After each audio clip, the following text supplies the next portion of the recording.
Hi, my name is Monica, and I do real estate in Culebra, Puerto Rico. I'm here to share all the different things that I've learned about the island. I've lived here about a year and a half, though my mom has been here for 21 years. She owns a guest house called Casita Tropical, and she snorkels, and she's really gotten into the island lifestyle. I want to not only help you find your dream home, but acquaint you to what island life is. And there are certain things about the island that I like to call quirks or peculiarities. One of the biggest surprises and pleasant surprises that I found about moving to Culebra is the strong community. I got a taste of this when I was here for 5 months after Hurricane Maria. Everybody on the island banded together and helped each other out. It was a terrible experience, but it was also a really nice experience. And it was one of the catalysts for making me want to live here. There's a warmth and a friendliness that you don't always get in other places. It's just like this small town atmosphere and vibe that I really came to appreciate. Another thing that I really like about Culebra is the fact that it's one of the safest places you can go, not just in Puerto Rico, but in other places in the United States. If something bad happens, it's usually posted on the island message board. Even small things. For example, there were a couple of tourists that didn't pay for their meal. It ended up on the island message board. Pretty soon, everybody's looking for them, and eventually they came back and they paid their bill.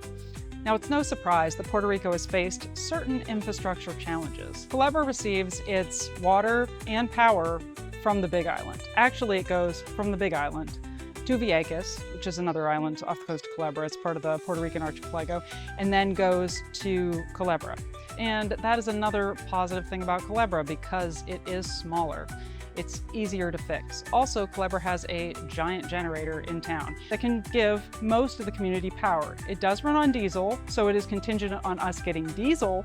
But for example, during Hurricane Maria, we didn't have the same size of generator that we do now. We had a smaller one, but we were still able to get power half the day, and they had the diesel delivered to us on time. Of course, any introductory video about Culebra would not be complete without talking about the beaches, the wildlife. So I'm just going to give you a broad overview of some of the beaches. There are many nooks and crannies all over the place. There's snorkel beaches, there's bathing beaches, there's surfing beaches. Flamenco Beach is considered one of the most beautiful beaches in the world. It's a mile of pure white sand, turquoise waters. There's even some tanks in the beach when the US used to do target practice here. I will get into that on another video. There's food kiosks and other facilities like restrooms and showers. Now, that's the big one. That's the one you've probably heard of. Then there's Zoni Beach, which is on the northeastern side of the island, and this beach is much more remote.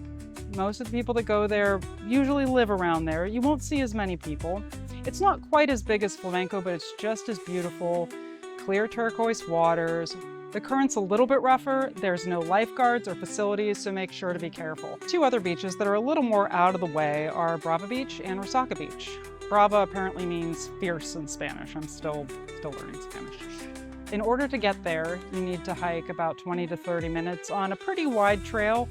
It is a beautiful beach, but the current is much rougher. There are, once again, no lifeguards, no facilities, so I recommend not swimming there. And then Resaca Beach, you get there by hiking down a trail at the top of Mount Resaca. Again, it only takes 20 to 30 minutes. It's narrow, you cannot take a car down there. All of these beaches are homes to turtle nesting grounds.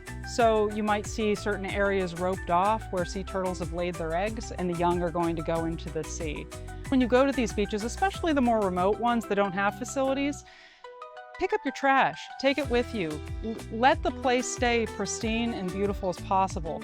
Next up is transportation. This is a small island, so do you even need a car? Can you walk? Can you ride a bike? Well, you can, but I would recommend if you're going to do anything that's not a car, it would be a golf cart.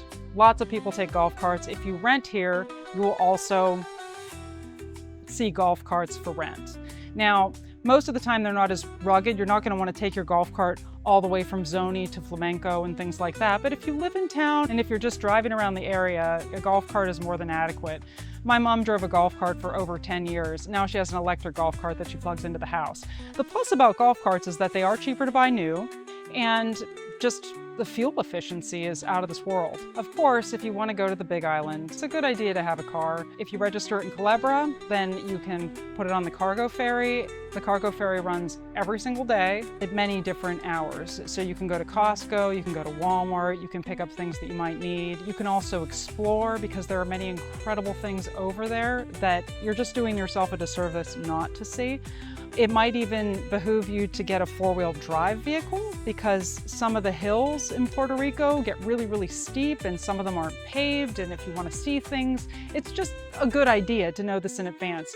If you want to know more about perhaps shipping a vehicle here, getting it licensed, getting your own license, let me know in the comments and I'll try to address that in another video. I am constantly learning, but everything that I learn, I would like to share so that if you decide to move here, be aware that paradise has its even paradisical places can be peculiar. I can't pronounce that word.